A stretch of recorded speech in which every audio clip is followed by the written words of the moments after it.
Hi friends, back to my channel Sangamesh technical YouTube ಚಾನಲ್ಗೆ ಸ್ವಾಗತ ಸುಸ್ವಾಗತ ಅಂತ ಹೇಳ್ತಾ, ಇದು ಬಂದ್ಬಿಟ್ಟು ದಾವಾ ಡಿ ವಿ ಆರ್ ಇದೆ. 8 ಚಾನಲ್ ಇರುವಂಥ ಡಿ ವಿ ಆರ್. ಇವಾಗ ಏನು ಇಶ್ಯೂ ಆಗಿದೆ, ಡಿ ವಿ ಆರ್ ಸ್ಟಾರ್ಟ್ ಇದೆ, ಬಟ್ ಒಂದೇ ಪ್ರಾಬ್ಲಮ್, ಇದಕ್ಕೆ ಸ್ಟಾರ್ಟ್ ಆಗಲ್ಲ. ಏನಾಗಿದೆ ಅಂದಾಗ ಇಲ್ಲಿ ನೋಡ್ಬೋದು ಮದರ್ ಬೋರ್ಡನ್ನು. ಇವಾಗ ನಾನು ಓಪನ್ ಮಾಡ್ತಾ ಇದ್ದೀನಿ. ಏನಾಗಿದೆ ಅಂತೇಳಿ ನೀವು ಕೂಡ ಲೈವ್ ಆಗಿ ನೋಡ್ಬೋದು. ದಾವಾ ಡಿ ವಿ ಆರ್ ಅಥವಾ ಎಕ್ಸ್ ವಿ ಆರ್ ಅಥವಾ 4 ಚಾನಲ್ 8 ಚಾನಲ್ ಯಾವುದೇ ಇರಲಿ, X V R C C T V ಇದು.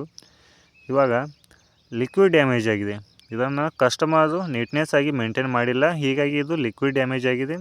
ಹಾಗೆ ವಾಟರ್ ಡ್ಯಾಮೇಜ್ ಕೂಡ ಇದೇ ಸೇಮ್ ಇಶ್ಯೂ ಆಗ್ತಾ ಇದ್ದಾವೆ. ಇವಾಗ ಇದನ್ನು ಕರೆಕ್ಟ್ ಪ್ಲೇಸಿಗೆ ಇನ್ಸ್ಟಾಲೇಷನ್ ಮಾಡಿರಲ್ಲ, ಇಲ್ಲ ಅಂತಂದರೆ ಕಸ್ಟಮರು ಮೇಂಟೆನೆನ್ಸ್ ಮಾಡಿರೋಂಗಿಲ್ಲ, ಹೀಗಾಗಿ ಇದು ಲಿಕ್ವಿಡ್ ಡ್ಯಾಮೇಜ್ ಆಗಿದೆ. ಇವಾಗ ನೋಡ್ಬೋದು ಮದರ್ ಬೋರ್ಡ್ ಹೇಗಾಗಿದೆ, ಕಾಂಪೋನೆಂಟ್ ಎಲ್ಲ ಹೇಗಾಗಿದೆ ಅಂತೇಳಿ. ಇದು ಇಶ್ಯೂ ಏನಾಗ್ತಾ ಇದ್ದಾವೆ, ಹ್ಯಾಂಗ್ಔಟ್ ಆಗ್ತಾ ಇದ್ದಾವೆ, ಬೀಪ್ ಸೌಂಡ್ ಬರ್ತಾ ಇದ್ದಾವೆ, ಹಾಗೆ ಸ್ಟ್ರಕ್ ಆಗ್ತಾ ಇದ್ದಾವೆ, ಹಾಗೆ ಕ್ಯಾಮ್ರಾ ಕೂಡ ಬ್ಲರ್ ಆಗ್ತಾ ಇದ್ದಾವೆ.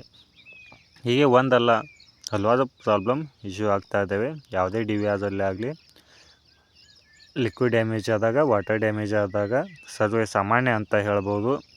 ಹಾಗೆ ನೀವು ಇನ್ಸ್ಟಾಲೇಷನ್ ಮಾಡುವಾಗ ಅದನ್ನು ಒಂದು ಸೇಫ್ಟಿ ಪ್ಲೇಸಿಗೆ